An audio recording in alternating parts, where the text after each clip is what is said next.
How about now? How about now? Larry says it's he likes it. But he's also partially deaf, so.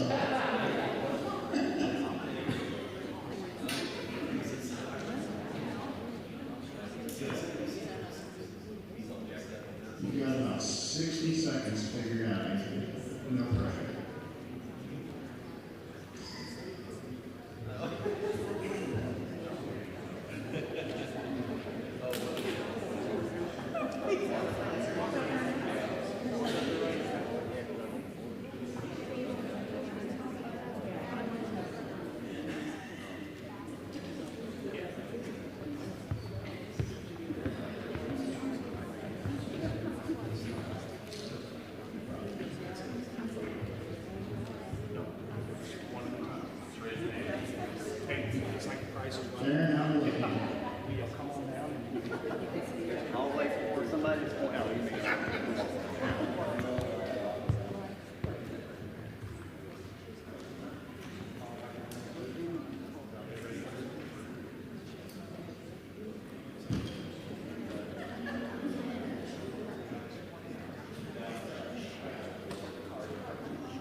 Is Kinsley here?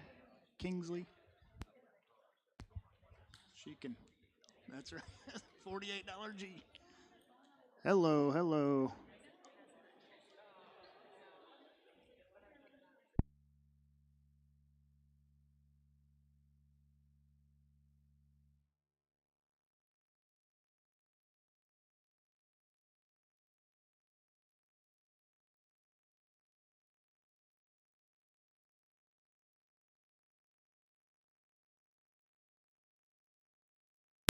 Can't hear.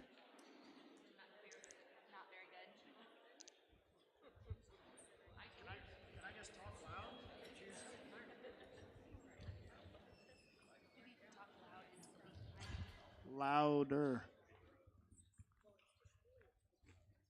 Oh.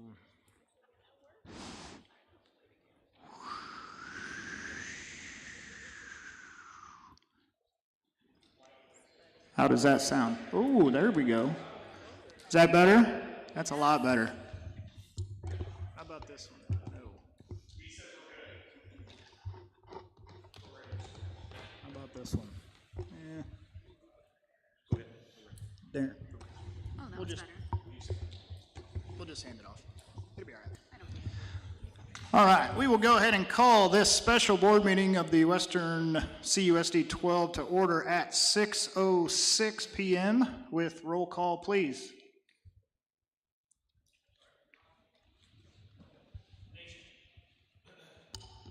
Present. Present. Present. Present. Here.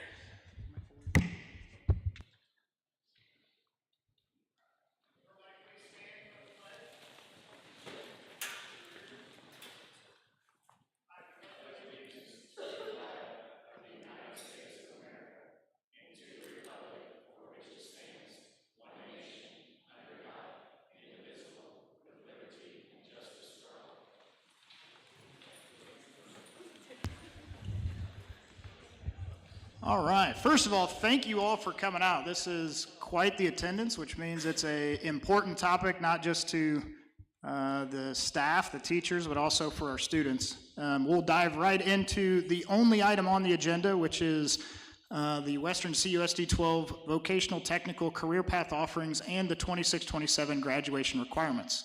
We will go ahead and start that public comment session. We're going to run this a little differently than a traditional board meeting. In that there will be actual discussion that can be had. It's not a public comment, but more of a public discussion. We're going to run this more like a town hall meeting. With that, we'll start with the superintendent, Mr. Powell, giving the presentation of what we've done research-wise leading up to this point, and then we'll go ahead into the discussion points. Okay, first of all, tomorrow on our district Facebook, I will post this presentation so you don't have to worry about writing a bunch of stuff down. Secondly, we do have some handouts we'll give you on the way out the door, but it's not the entire presentation, but we'll give you those as you walk out. So we started this conversation and we started talking about, hey, what's our main job? What's our calling here as educators? Well, at the high school, our job is to take every student unconditionally and turn them out as graduates who are productive members of society. That's what we've got to do. That's the bottom line.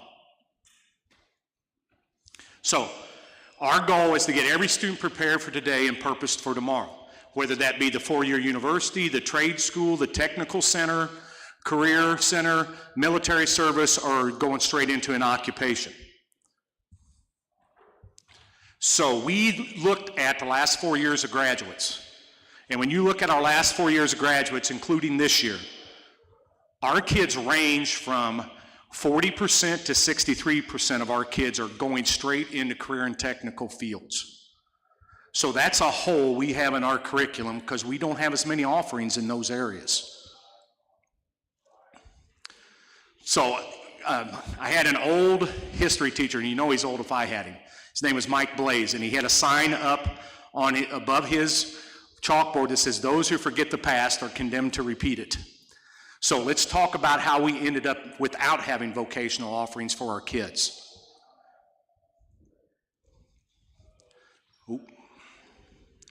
So talking to Connie Thomas, to Stephanie Reneker, to people that were here during that time, in 2016, 2017, we were still sending kids to Quincy Area Vocational Technical Center. But hardly any kids were going. There was a major problem with our schedule matching up with theirs. They were getting back late, or they did the evening classes, so kids that were working or in activities didn't want to go. And it was just those logistical barriers of distance, time of day that were impacting it. In 17-18, the board voted to eliminate transportation to Quincy Area Vocational Technical Center, and then started to have the welding program here through John Wood. And that, they basically threw all the eggs in the welding basket and eliminated the other options, is what they did. But they had to at that point, because Quincy Area Vocational Technical Center wasn't working for our kids' schedule. So we're looking at the top 10 career programs that are offered in career and technical centers. Right now, if you look at those top 10, our kids only have access to 3 of them. With the options we're going to throw out tonight, they're going to have access to 9 of those 10. So we're going to do a straight comparison here between Quincy and Hannibal. First of all, both of them are great programs. It's a matter of finding the fit for our kids. That's what this is about. So both of them have auto tech, construction, culinary arts, and welding. Hannibal offers criminal justice, machine tool, cosmetology, and teaching. Quincy offers health occupations and diesel equipment technology. Now, when you start comparing their schedules, to go to Hannibal's a 25-minute bus ride or drive. To go to Quincy's a 33-minute. If we go to Hannibal, we're looking at a schedule where our kids would go there from 11:45 to 2:15. If we go to Quincy, they would be there from either 7:30 to 9:06 every day, or they have to go either Tuesday or Thursday from 2:30 to 6:30 at night. If we send kids here to go to Quincy, they would have to leave here at 6:45. We can't run a bus at 6:45 because all of our buses are out running routes during that time. In the past, we did not offer the transportation to Quincy Area Tech School. We would offer to Hannibal because it fits within our schedule. Oop, too far. The difference in instructional time, our kids, if they go to Hannibal, they get 56% more time. In a semester, they get 225 hours. And I'll use our welding for a comparison. Right now, our welding kids get 2 days a week in welding. They would get 5 days a week in Hannibal, 2.5 hours. So they're going to get a ton more there. So basically, Hannibal has an advantage over Quincy in terms of how much instructional time our kids would get. Some other things, at Quincy, they would earn 1.5 credits a semester. If we send them to Hannibal, they'd earn 2 credits a semester. At Hannibal, if you go through their programs in 2 years, you come out with industry-recognized credentials. You come out with a welding certificate in auto mechanics, those kinds of things. If you get into the cosmetology program, you come out with your cosmetology license. Now, it's a Missouri license, but you can apply to get it in Illinois. In terms of cost per hour, it's about the same. $4.74 per hour at Quincy, $4.78 at Hannibal, but the difference is you're getting 56% more hours at Hannibal, so you're getting more hands-on instruction. This, and when you guys get the handouts, this kind of thing will be in that handout so you can see it. And also, again, I'll put it up so you can see it. This is just a straight comparison between here's Quincy, here's Hannibal, and here's what they share. So my goal is you see 10 programs up there. I want our kids to have access to 10 programs. So how did this start? This started between a conversation between Jeff Neese and I think Jeff had been over in the Hannibal area and he saw the construction we're doing over there and said, hey, we never send our kids anywhere. Can we send our kids to Hannibal? And I was like, I truly don't think so. I don't think Illinois and Missouri will play well together. So we started to have conversations. The first one was with Dr. Jill Reese, the superintendent, ROE 1. She says, Darren, I don't think so. But she said, talk to these people. So the first and second person I talked to, Dr. Erica Thyman, who's the ISB CTE department director. She is telling us that yes, it is feasible, except there's a financial part you can't do. You can't take your Perkins money and your CTE funds and pay for going across the river. Now, I can tell you we hardly get any Perkins and CTE funds. All of our Perkins and CTE funds, and I hate to say this, Mr. Schaefer, pay part of Mr. Schaefer's salary. It's so small. We don't get hardly any there. I'm not saying Billy's underpaid, okay? Let's not. Don't come beating on my door tomorrow, Billy. They also had concerns. They did not want us to look at any ag courses because, and the other thing too, we have business courses. We have ag courses.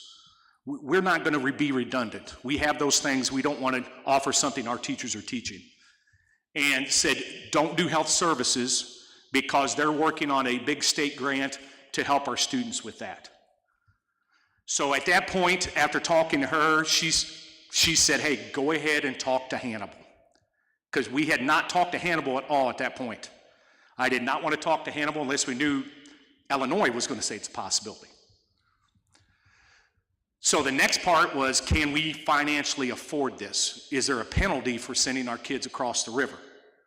So Dr. Matt Seaton, who's the chief financial officer for ISB, and I've had frequent contact, and the things that he stressed to me was, again, you can't get the CTE or federal Perkins funding because you're going across the river. Now, we can get reimbursed for transportation, which shocked me. We get the same reimbursement for transporting our kids to Quincy or Hannibal. It doesn't matter. But we will get reimbursed for that. But he also said, in terms of recognizing the credit, that is a local school board decision in terms of if they want to recognize that credit and award it. And he said, bottom line, just make sure up front you know that you're going to have to pay for this out of local dollars. You can't use your state and federal funds towards it. So at that point, after talking to Dr. Thiemann and Dr. Seaton, we decided we're not going to look at any ag classes. We're not going to look at health services. We are going to look at these classes over here that they offer. So after talking to them and they gave us permission, I reached out to Dr. Richie Kratt, who's a superintendent at Hannibal, and said, hey, can you check with Missouri and see if this is okay and if you guys are interested? He did that. He talked to their current technical center director, and they said, yes, we're interested, and yes, we can do this.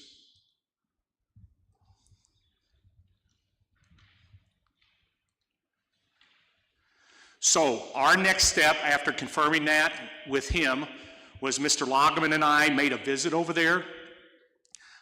We wanted to see the programs, and we wanted to look at the new Innovation Campus. And when you're going into Hannibal, you go up to Walmart where Aldi's is, the old Sutherland's, that's going to be that new Innovation Campus that our kids would be able to attend if we choose to send our kids there. And so what you're seeing, that's that floor plan. There's all those welding bays. There's the machine tool. There's culinary arts. There's automotive. There's cosmetology. You go on to their main campus and they have other programs. If you come across the river and you turn on to Palmyra Road there, Harrison Hill, whatever you want to call it, you go about 2 miles up the road and you get past Riverview Park, there's a place called Fetty Orchard. The kids are building $500,000 homes out there every year. So that's what the construction kids are doing there. So we then started talking about what would this look like? Could we get kids there?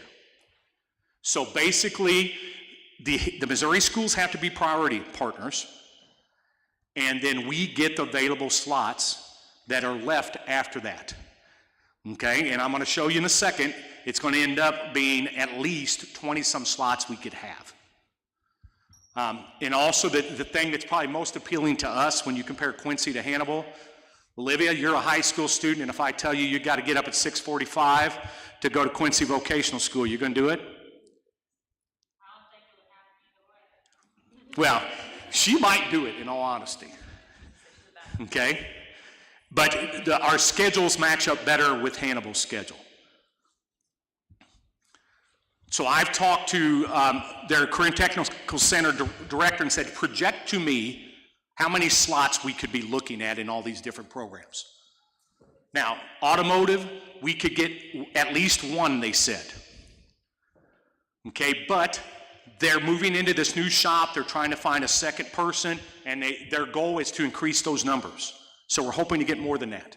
Building trades, we can get at least 3, and this is a 3-year average. So please don't, if we decide to do this, say, Darren, you said 3 and we only got 2. I'm doing the best I can with the numbers they know. Cosmetology will be our biggest challenge because that's one of their most popular programs. Right now we can only get 1, but they're trying to get another cosmetology teacher there too, so there's a chance there. Criminal justice, we could get 5. Welding, we could get 6. In my opinion, what we would do with welding, their programs are 2-year programs.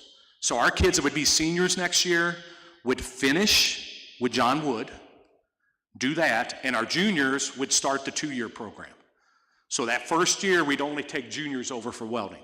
Then the next year, the other thing is if you're in a program over there, you do what you should, have good grades, have good attendance, doing the right things, you automatically qualify the next year. You're automatically in there for 2 years.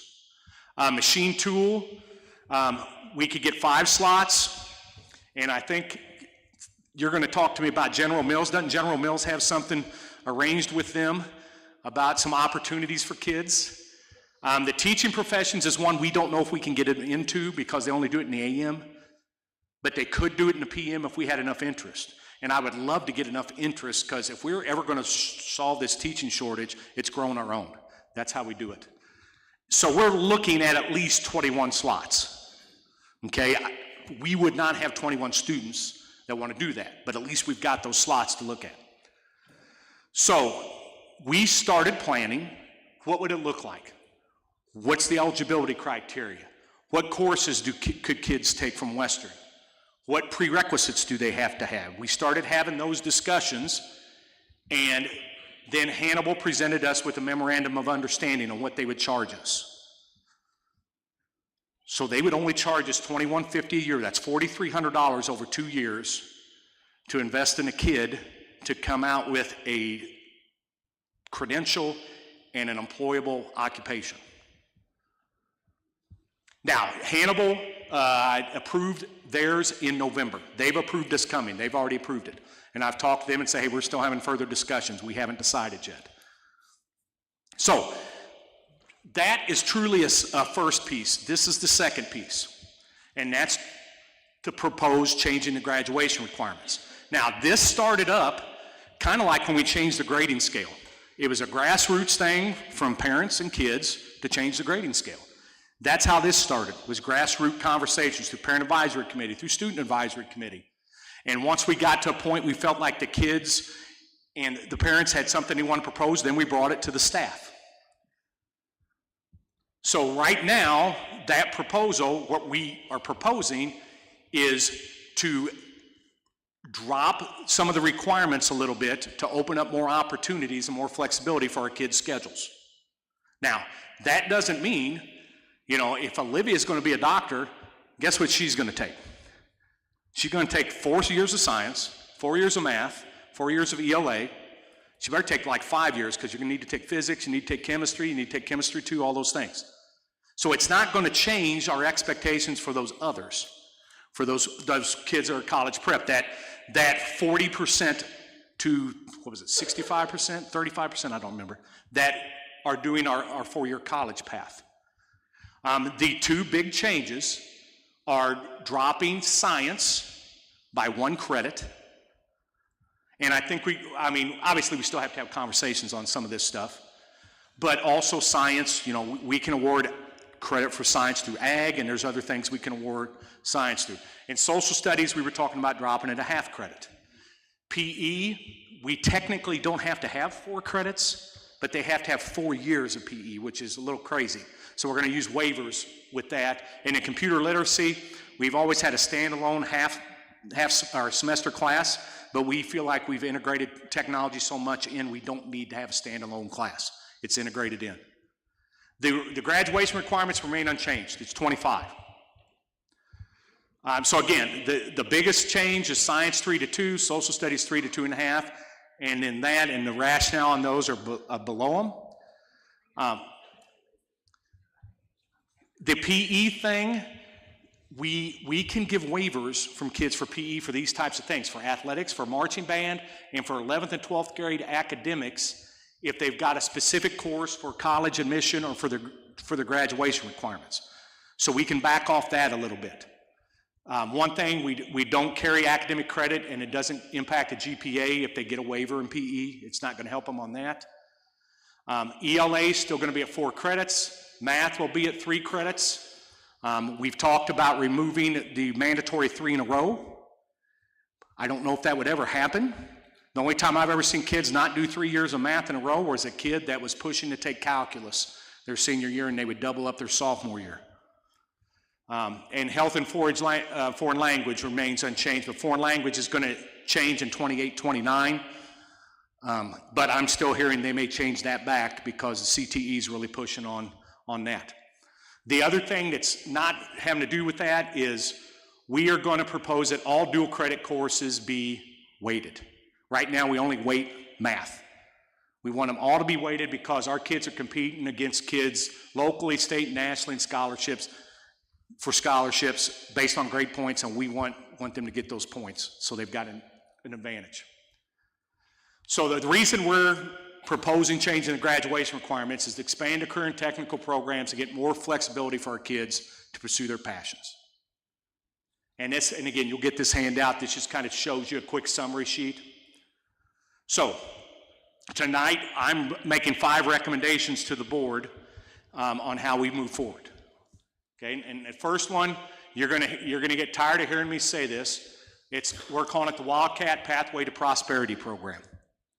Okay? And what that is, I'm going to ask the board to allow me to form this Wildcat Pathway to Prosperity Program, and this is what it's going to consist of. We want to get our kids started on the right path. That 60% of our kids are on free and reduced lunch. It's around that number. Okay? So why are our juniors and seniors not doing some of these classes? They can't afford the tuition. They can't afford the program fees. You know, if you're in CEO and work study, they can't afford the travel expenses. So we're proposing this pathway to prosperity. And basically what it's going to be, we're going to develop funding to pay for kids to go to the vocational technical school at Hannibal or Quincy, to help them pay for all their dual credit classes, up to 6 per semester.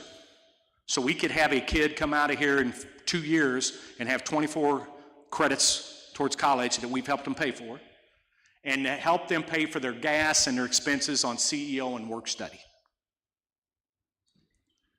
So, and again, this one, basically, this is a best case scenario in my eyes. Because if I had 49 kids do this next year, that's 70% of our juniors and seniors. You know, if I had 15 kids go to Hannibal, if I had 20 kids do John Wood dual credit, if I had 12 kids do work study and CEO, if we had 2 go to Quincy, it would cost us $52,000. Okay? Now, I am anxious because we're looking at 3 pots to help pay for this. Okay? The first one is we have submitted a grant to the Tracy Family Foundation for $25,000. We should know by the 21st board meeting if we got this. I'm cautiously optimistic that we will have these funds to help assist in these 4 areas. We also will be asking if any community members, you know, some of these businesses that could be benefiting from our kids going to these technical centers, if they'd be willing to make a donation. And then if any shortfalls, I feel like it's the district's responsibility to come up and pay for that. So right now, worst case scenario, I would project, because my fingers are crossed, but I think it's a good feeling, that the district would have to come up with $27,000 next year to do this. Okay? But that's a best case scenario for kids, worst case scenario for budget. Because I don't think we'll have 70% of our kids do this. So that's just kind of another, and if you look at that top right box, if we had to spend $27,000 out of the district budget to help pay for this, that's 0.29% of our $9.2 million budget. That, to me, is a good investment in kids. So my second recommendation is allow kids to choose their personal pathway. I don't care if they go to Hannibal. I don't care if they go to Quincy. Go where your program leads you. The third one, approve sending our students to Hannibal during the school day. The fourth one, approve sending our students to Quincy. If they want to go on the days on the morning, they go there, or if they want to go on Tuesday or Wednesday. I don't care where they go. This is just a total comparison sheet about everything that's offered at the two current technicals, so you can see those 10 programs we're trying to get our kids access to. And then my fifth recommendation has exclusively to do with the graduation requirements. Form a committee of stakeholders to review that current proposed change that we've made, and either at the February or March meeting, we make a recommendation to tweak them, to change them, to keep it, whatever. That committee is going to come with a recommendation. So we start with meetings. I want to start this committee next week. We'd have a meeting next week. We've got till February. My goal will be at least February, March to have a new recommendation to come. And then we adopt that, whatever those graduation requirements are. Now, that committee, I've already asked 2 board members to be on that committee, myself, the high school principal, the high school counselor, select 2 high school staff members. There's 2 we had parent advisory committees meeting last night, and 2 parents said they'd like to be on that committee. 2 students from our student advisory committee. I think WEA should have a couple representatives on there, and then we'd have our first meeting next Wednesday, January the 14th at 3:30. So here's my final thoughts, and then I've talked too much. If you ever got an email from me, there's 2 things on every email. Really, there's 3. One is it's a great day to be a Wildcat. But at the bottom of every email, you'll always see me saying, we're preparing today's students for tomorrow's unknown opportunities. That's what we're here for. Fat fingers. And then our staff, every person busts their butt every day. And we do it every second. There's no question in that. No question in that. The question is, are we doing everything we can for every student when we've got 40 to 63% of our kids each year that are going into a vocational technical field, and we've got opportunities out there we can take for kids? So please don't feel like, staff, that I ever question whether we're busting our butt or doing the right thing. I question if we're making every opportunity we can for our kids, and that's what we're here for, as kids.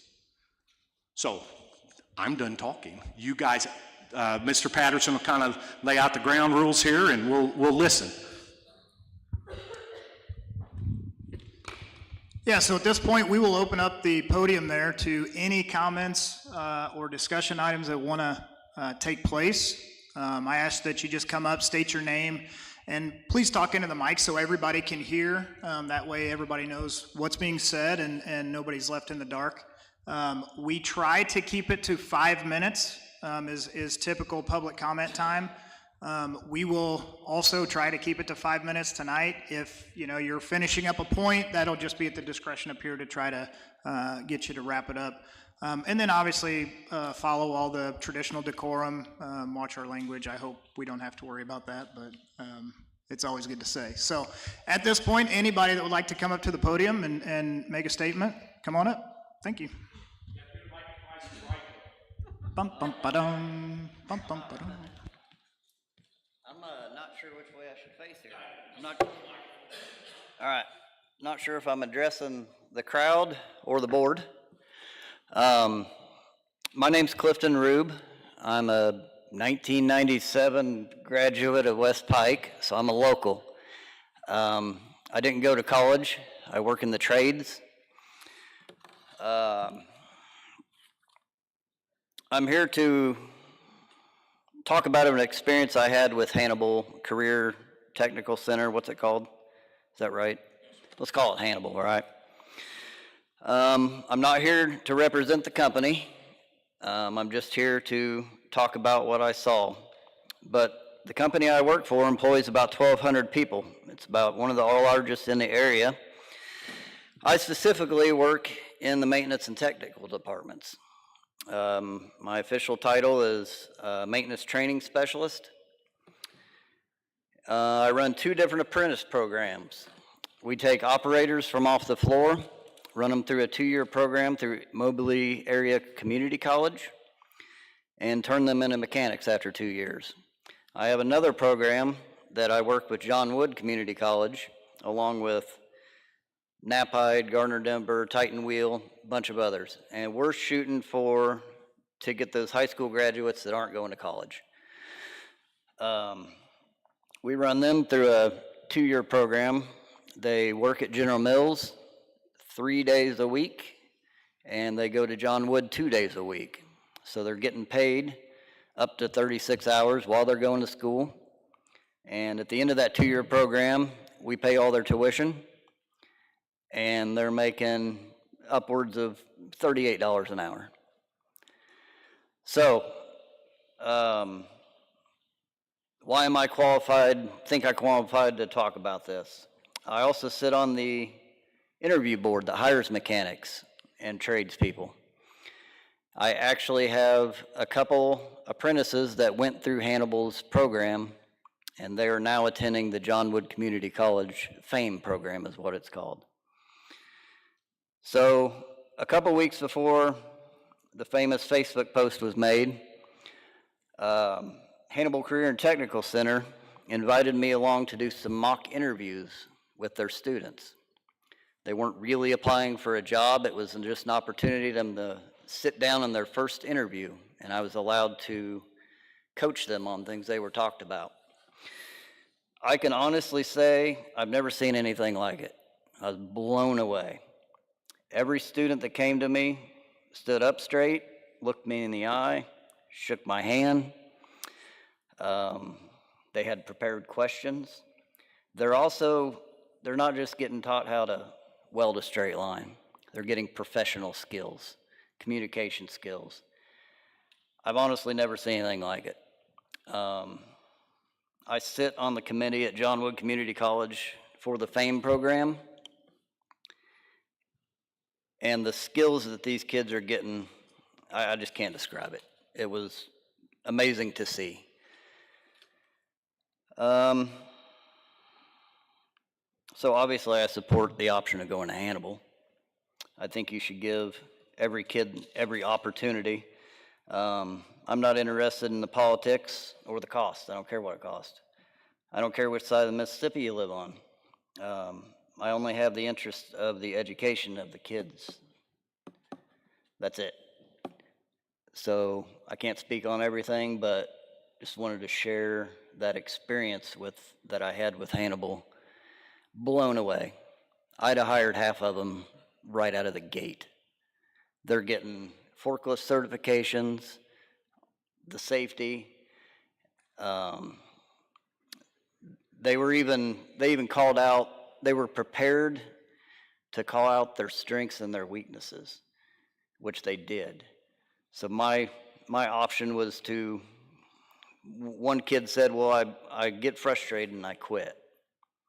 Well, that was all he had. So I said, well, when you go into your first interview, you got to have a solution to that. I used to get stuck, but here's how I got through that. So the instructors there are teaching them a lot more things than just how to weld a straight line.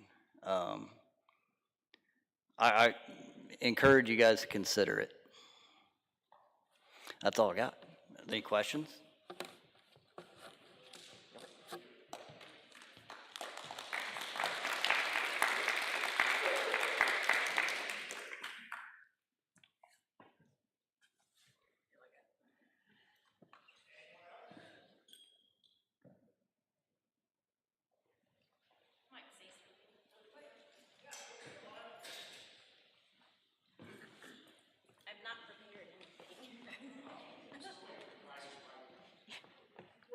My name is Joyce Paget. My son Jacob is a freshman here, and he is not a scholarly student, you could say. He's hands-on, he's a fisherman, he's a hunter. A lot of his teachers have referred to him as a MacGyver over the years. I think that's just what they call him, and I really believe that this program can benefit him a lot. When I moved, I used to live in Hannibal, and I actually went to school over in Hannibal, so I had a lot of the opportunities over there that I've noticed that they don't have over here. So I really appreciate this being offered to our students, and I do think it'll be really beneficial to them, and especially like students just like my son Jacob. He's not going to do anything, he's not going to college. I mean, we already know that. He knows that. He just wants to go straight into the workforce. He wants to do something. So I think this would be really beneficial for them. So I do hope that the board considers that. All right, thank you.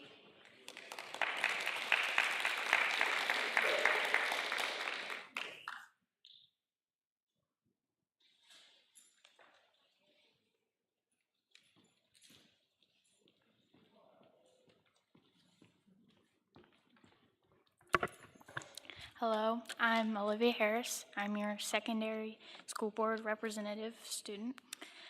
I want to get up here and first thank you all with extreme gratitude for even proposing this opportunity for us students. It's incredibly eye-opening to be able to experience new things, especially with so much encouragement for our education. So the first thing I would like to comment on is our graduation requirements. I know there are many concerns with this, but I would first like to say we are already exceeding, and I feel as if we can pride ourselves on being very academically highly skilled, and I think that that is an incredible thing to be proud of. So I think that with this proposal, I want people to know that we will never be lowering our expectations of students. We are not hoping that they get free tickets throughout classes or have an easier way through their high school career, but we are wanting to welcome the diversity that it will bring with different classes that are being welcomed and offered.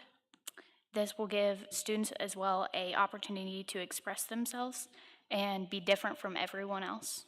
And I think that that's something that a lot of students struggle with, and I pride everybody to take a step into that change and be able to express themselves through that way. Secondly, I want to comment on the Hannibal Career and Technical Center. I am not at all biased towards like Quincy, Hannibal. I think that both are great opportunities, but my personal opinion would be that the Hannibal one is more acceptable to what we are needing right now. I think that for both our hands-on and visual learners that this will be an incredible experience to further their knowledge in different topics that aren't being offered in our school district currently. I personally believe that going to Hannibal would be the safest, most effective way for positive change throughout our community.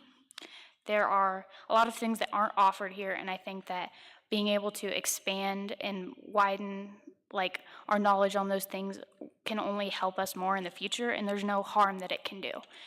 There are many people that are against it, but I think that instead of worrying about concerns or money or anything like that, we need to worry about how the students will feel being able to see that change in themselves as well as their peers.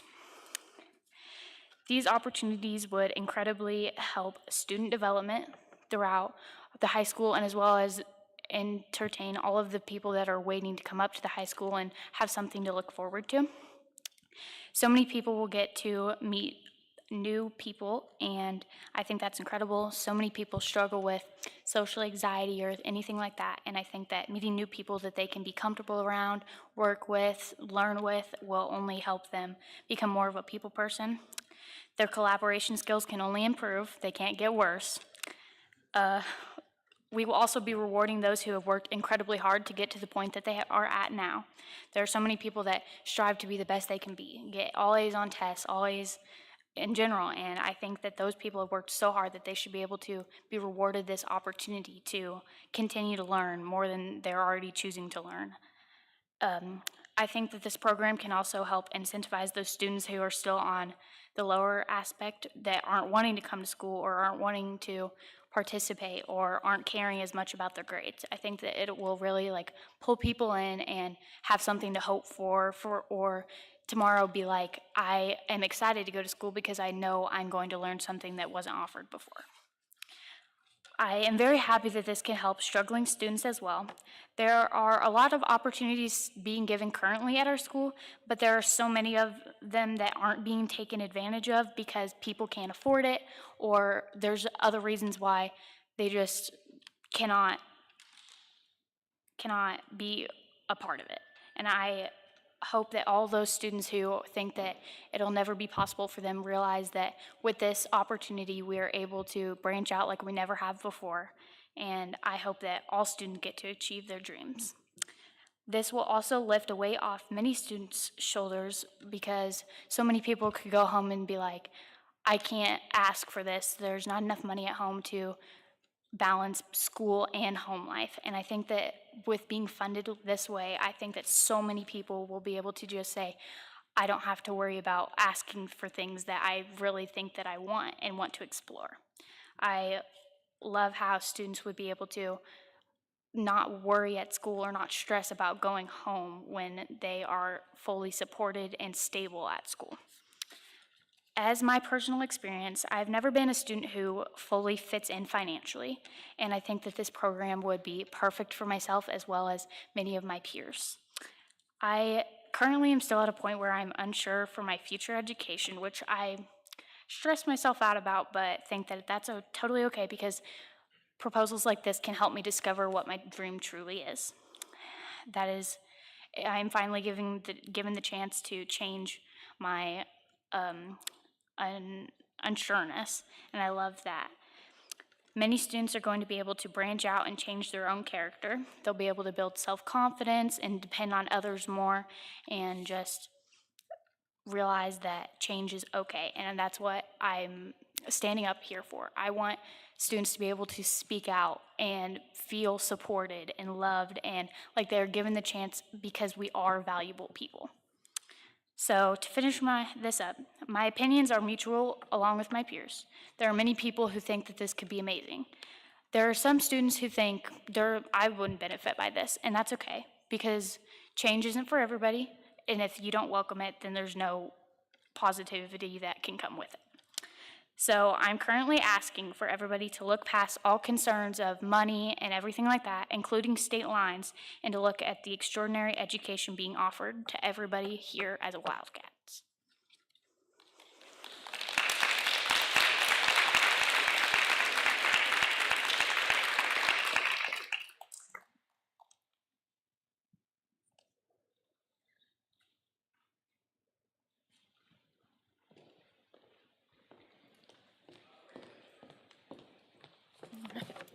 All right, it's hard to follow that. That was awesome. Okay. All right. My name's Athena LaRue, and I have been researching this possible decision you might all be making, and I have not been able to find a definitive answer that an Illinois school board can outsource some of your classes to another state and accept those as part of your graduation requirements. I don't know if that will open you up to lawsuits. I don't know if that will be something that later on it'll come back from the ISB saying that, oh, those classes don't count. And that would be horrible for your students. I was looking at the Hannibal School, and I couldn't find the national certifications you were talking about. I see the Missouri certifications, from their Department of Elementary and Secondary Ed. So if someone could show me where those are, I would appreciate that. All of you as elected school board members, you have a fiduciary responsibility. And I want you to, you do have to think about how this will impact your students, your staff, and your taxpayers. This option is more expensive when Quincy is a very viable option. I'm wondering if any of you have spoken to Matt McClellan. He is the director for the Quincy Vocational Tech. I think he would welcome a conversation with you and change some of their programs if needed. They want their students there. In fact, Mr. Powell is on the board of the West Central Region Education for Employment System. And that puts Quincy in a really weird spot to come and talk publicly about somebody that is really their boss. Talking about money, I was not able to find your annual financial report. Those are usually due at the last by December 15th. You can find those on the ISB site. But out of the last 4 budgets, only one of them has been balanced.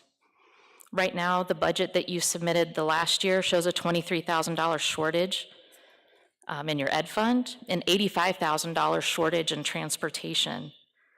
And that comes in conjunction with your superintendent talking about reduction in force. Where is the money coming from? I don't want to see any of your teachers or anybody else leave this district. Have you thought about the lawsuits that taxpayers can bring against you? That would be a huge waste of money, especially when Quincy is right there. All right. And just another question I had. We have a thing called Faith's Law in Illinois, and that's to help protect students from grooming and other horrible behaviors that some adults have perpetrated against students. But other states don't have that. So are you willing to be personally on the hook in case the unthinkable happens to one of your students out of state? That's something that if you send your students to school here in Illinois, that automatically happens. All of your educators are vetted in a more rigorous way. I'm still waiting on the General Assembly to get back to me and some of those legislators to talk about this particular issue. I'm only aware of students crossing state lines when they have a profound need for an individual education plan or dual credit classes. So I know that Hannibal may seem shiny and they'd like to get their building off the ground, but there's a lot of other pieces to this. And ultimately, I don't know that it will be good for your school district. I'm asking you to really think hard about this, to consult your attorney, and I'm hoping you also talk to Quincy. Thank you.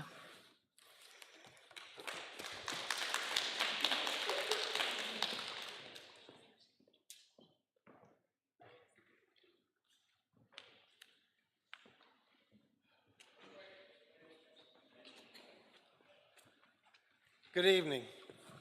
As you know, the past 2 years, this became a second home in my career. And as I know many of your children and yourselves and your parents even, and your little ones, I'm very adamant this is my second home. And I love your kids as my own. I think you know that. I try not to get teary-eyed thinking about them.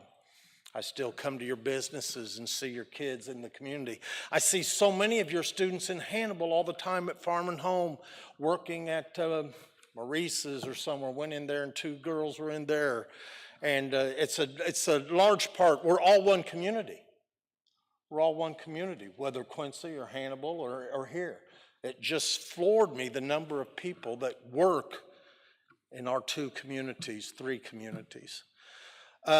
Speaking as a parent, my first child, back to credits, had 30 hours when he left high school, maybe a little more.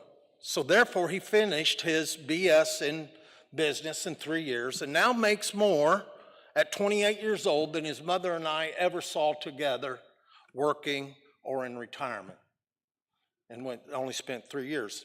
Those of you that went through college or have ones going to college know what 1 year could potentially cost you. Doing great. Academically motivated, took courses that he didn't have to take, well above and beyond, because he had great teachers available, just like your own staff. Just great teachers that will pull those college-bound, motivated students to take their courses. My other one, not so much. And keep in mind, these 2 children are 2 educators' children and 3rd generation of educators. He didn't care. He was not academically motivated at all, but he got into a trade. He got into welding, loved it, made that decision his freshman year, I'm going to get into welding. He went through the 1.5 years, graduated early, went ahead and got his certificates from Hannibal, went to MWI in Nevada, Missouri, which some of our students have presently done in the past and in the future. And he went to Texas this past year on the oil line and was making $2,500 to $3,000 a week as a helper. Because you can't just start welding down there, you got to break in. $2,500 to $3,000 a week, right out of high school. So the opportunities, whether they go to Quincy or Hannibal or Pike County, Bowling Green across the river, or wherever the opportunities are, please consider the increase in opportunities for your students that I, again, care about so much. And you would think, well, you only know like the sophomores through the seniors. No, those of you that know me know I know your kids from this age to graduates. I even do business with some of the graduates, continue. So I've become a part, I feel a lot of love towards this community and your students and kids, because they're just kids like everywhere else. And they deserve a lot more opportunities like my own kids had, whether they went here or whether they attended Hannibal or Quincy. Give them those more opportunities as you see fit. That's my advice to you. And thank you for allowing me to speak. I was not asked to come. I called and asked if I could speak. I hope that's okay. If not, it's his fault, because I called and asked him. Okay. Thank you all for allowing me the time.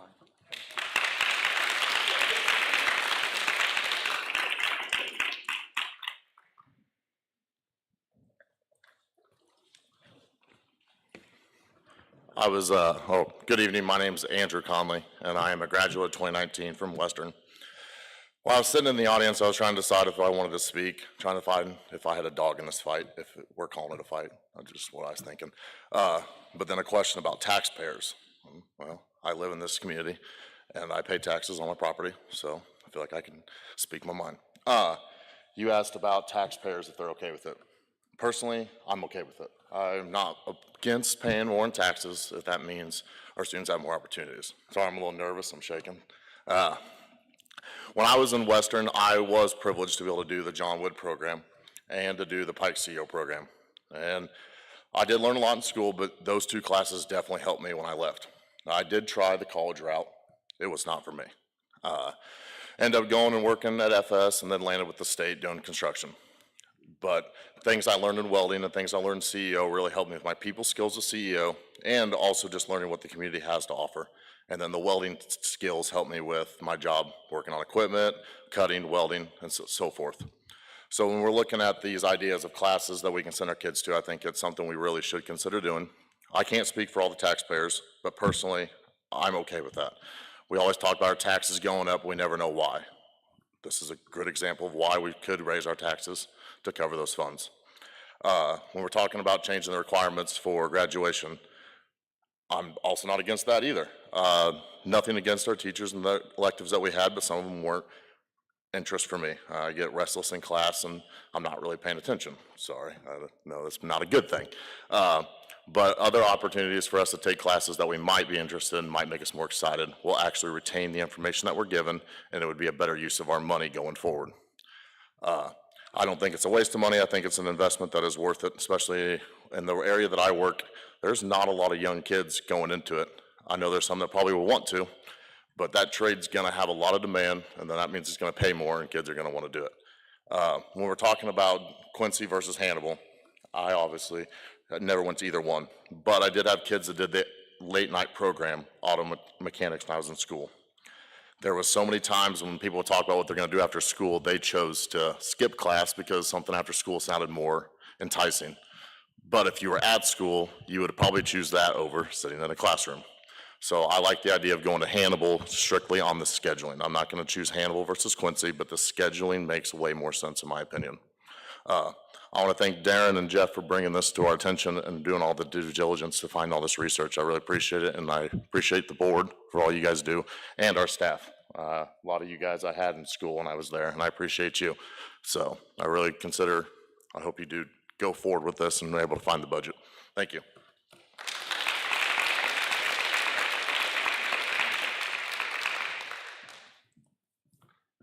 I am Allie Otker. I am a high school teacher here at Western. And I want to say I love this plan.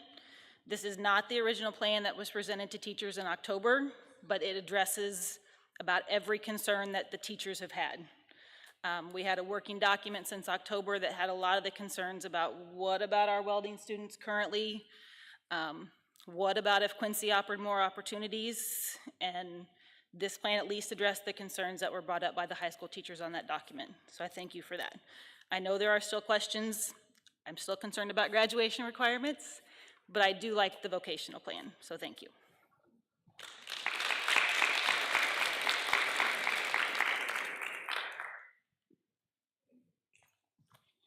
Hello, I'm Susan Stout. I just wanted to say, I've been here for 30 years, a long time. It's gone by fast. You guys as a community and the students are all family to me. The board, everybody, you're just like, I spend more time here than I do with my own family. So I have concerns. I will agree with Ally that I feel like that, some of the concerns that the teachers have addressed or have expressed recently were addressed in the PowerPoint. I do still have concerns about their graduation. I know, and in the past, we've had this experience before that the state has told us one thing and then turn around and said something else. So I still have major concerns about the kids going over to Hannibal, and those credits counting for them. Whose fault is it gonna be when those kids are not able to graduate on time if the state comes back and says, oh no, we're not gonna count that. Even though we told you that, I know we had the same kind of experience when the girls went to state for junior high basketball. Those are things we have to think about. I work with these summer school kids for high school and even the after school program and trying to get the kids that are struggling and they're not gonna be college bound. This is the area they're gonna go.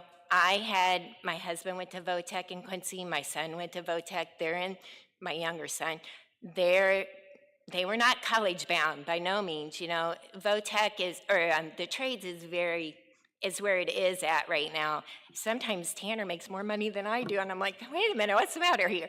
But good for them. So I am not opposed to Votech at all. I think we need to do what's best for the kids, but I also think we got to go slow and really look at this and make sure, though, that we're going in the right direction, because these kids that I'm trying to help with summer school, and I know Dr. Motley will tell you that I'm there a lot, and Mr. Sharkey and you guys, even after school hours, trying to get these kids to finish a class so they can graduate on time or even graduate, so I just want you guys to make sure we are doing the right thing, and the right thing for the kids and for our community. Just take your time and make sure we're doing it right. And anyway, so thank you guys.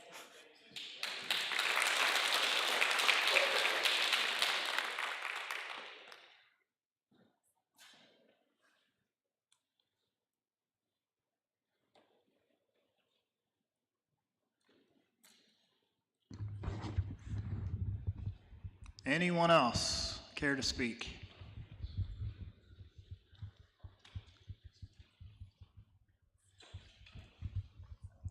No? Okay. Before we're going to get approval to create the committees. Approval to create the committees first. So, that's you. Okay. So there's no formal action that's going to take place, as that is not on the agenda, but what we will do is we're going to go ahead and get approval from the board, which doesn't require formal action, just agreeance, to go ahead and form both the Pathway to Prosperity Committee and then also the Stakeholders Committee for the graduation requirements. It's not a motion. We're just, as a board, discussing, yeah, going forward with that. If there's there's no formal action. So if anybody has a problem with that, let's discuss that as a board, but if there are no issues, then no? Okay, so Darren, go ahead and most of the committee personnel is already in place for at least one of those, but yeah. So, okay, other than that, we just need a motion to adjourn. Roll call, please.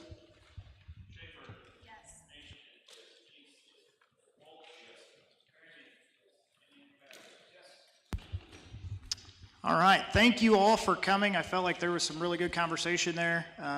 This concludes the meeting for this evening.